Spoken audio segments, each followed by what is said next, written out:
வணக்கம்.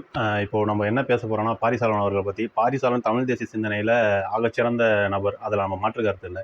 ஆனா, இந்த தமிழகத்தில் இந்த 2026 தமிழகத்தில் ஒரு ஆட்சி மாற்றம் வரணும்னா, தமிழ் தேசிய சிந்தனை கொண்ட ஒரு கட்சி வரணும். அது நாம் தமிழர் கட்சி வரணுன்ற நிலைப்பாடுல பாரிசாலன் அவர்கள் சில இடத்துல பதிவு பண்ணியிருக்காரு.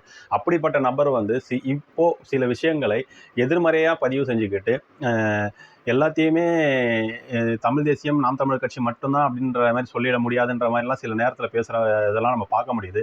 இப்போ சமீபத்தில பார்த்தீங்கன்னா, இடும்பாவன் கார்த்திக் அவர்களுக்கு நேருக்கு நேர் விவாதம் வச்சுக்க நான் தயார், நீ தயாரான்ற மாரி ஒரு கான்ட்ரோவர்சி ஒண்ணு உருவாக்குறீங்க. ஏன் வந்துட்டு இந்த தமிழ் தேசியத்துக்குள்ள ஒரு முரணை நம்ம ஏற்படுத்தணும்? நமக்குள்ள ஏன் பேசி இது ஒரு பிரச்சனையா உண்டு பண்ணணும்? விஜய் அவர்கள நீங்களே சொல்லியிருக்கீங்க, விஜய்க்கு வந்து நம்மளுடைய தமிழ்நாட்டில ஆளணுன்றதுக்கு அவர் தகுதி இல்ல. அது சரியான நபர் இல்லன்னு சொல்லி நீங்களே சொல்லியிருக்கீங்க. ஆனா நீங்களே ஒரு காணொலியில பதிவு பண்ணியிருக்கிற மாரி நான் கேள்விப்பட்டேன். அத நான் பார்க்கல. அது நான் கேள்விப்பட்டத சொல்றேன். பெரியார் அவர்கள் இன்னைக்கு அவர் ஏத்திருக்காரு. ஆனா ஒரு 10 வருஷத்துக்கு அப்புறம் அவரும் வந்து அத மறுக்கலாம். அண்ணன் சீமான் அவர்களும் ஏத்துக்கிட்டாரு.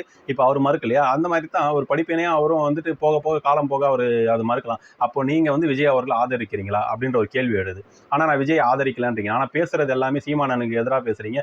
விஜய் அவர்கள் ஆதரவா பேசுறீங்க. சமீப காலமா எப்படி பிரியகுமார் அவர்கள் வந்து முற்றிலும் எதிர்மறையா மாறி போயிட்டாரோ, ஆனா நீங்க அப்படி மாறி போகல. மாறி போக மாட்டீங்கன்ற நம்பிக்கை உங்க மேல இருக்கு. ஆனா எதிர்த்து விமர்சனங்கள் வச்சுக்கிட்டே இருந்தா, தமிழ் தேசிய சிந்தனையில இருக்கிற மக்களுக்கு உங்களுடைய பார்வையை ஒரு ஒரு புறம் வச்சுப்பாங்க, நாம் தமிழர் கட்சியோட பார்வையை ஒரு புறம் வைப்பாங்க. கடைசியில் தேர்தல் நேரத்தில் ஒரு முரணா ஏற்பட்டு அந்த வாக்குகள் சிதஞ்சு போகாதா? இது கொஞ்சம் நீங்கள் சிந்திக்க மாட்டீங்களான்றதான் ஒன்றும் புரியல. கொஞ்சம் பாரிசாலன் அவர்கள், நீங்கள் சிந்திச்சு நீங்கள் வருங்காலங்களில் நாம் தமிழர் கட்சி ஆதரவாக கொஞ்சம் பேசுவீங்கன்னு நாங்கள் நம்புகிறோம். நீங்கள் விலை போக மாட்டீங்கன்ற நம்பிக்கை இருக்குது. காரணம், நீங்கள் தமிழ் தேசியத்தில் ஊறி போன நபர். அது நிறையவே தெரியும். உங்களெல்லாம் பார்த்து நாங்கள் சில விஷயங்களை கற்றுக்கிட்டு இருக்கிறோம். ஆனால் நீங்கள் சில விஷயங்களை ஒரு சில விஷயங்களை முரணான விஷயங்களை மட்டுமே வச்சுக்கிட்டு ஒட்டுமொத்தமாக நாம் தமிழர் கட்சியை ஒரு பிம்பப்படுத்தி ஒரு விவாதத்துக்கு அழைக்கிறது, இதெல்லாம் தேவையற்ற விஷயங்கள். உங்களுக்கு எதனா கருத்து முரண் என்றால் உறவுகளை நேரில் சந்தித்து பேசி அந்த முரண்களை கலைச்சிக்கிட்டு போனாலே நாம் தமிழர் கட்சி மிகப்பெரிய வளர்ச்சி அடையும். ஆனால் நமக்குள்ளே இருக்கிற சின்ன சின்ன முரண்களை வெவ்வேறு திசையில் இருக்கிற சில பேர் வந்து அது மிகப்பெரிய ஒரு பேசும் பொருளாக உருவாக்கி அவங்க ஆதாயம் தேடுறாங்க. அந்த ஆதாயத்துக்கு நீங்கள் போயிடாதீங்க. உங்களுடைய விமர்சனங்கள் நேரடியாக இருந்ததுன்னா அதை அலைபேசி மூலமாக பேசி அதை தெளிவுபடுத்துங்க. இதை மாற்றிக்கங்கன்னு கூட நீங்கள் சொல்லுங்கள், தவறு கிடையாது.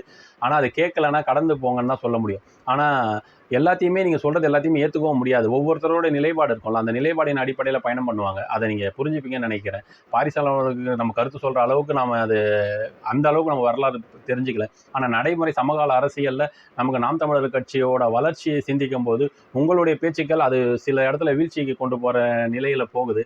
அந்த மாதிரி வேண்டான்றது தான் என்னுடைய கருத்து. அது உங்களுடைய நட்பின் அடிப்படையில் அதை நான் தெரியப்படுத்துகிறேன் பாரிசாலன் அவர்களுக்கு. நன்றி, வணக்கம்.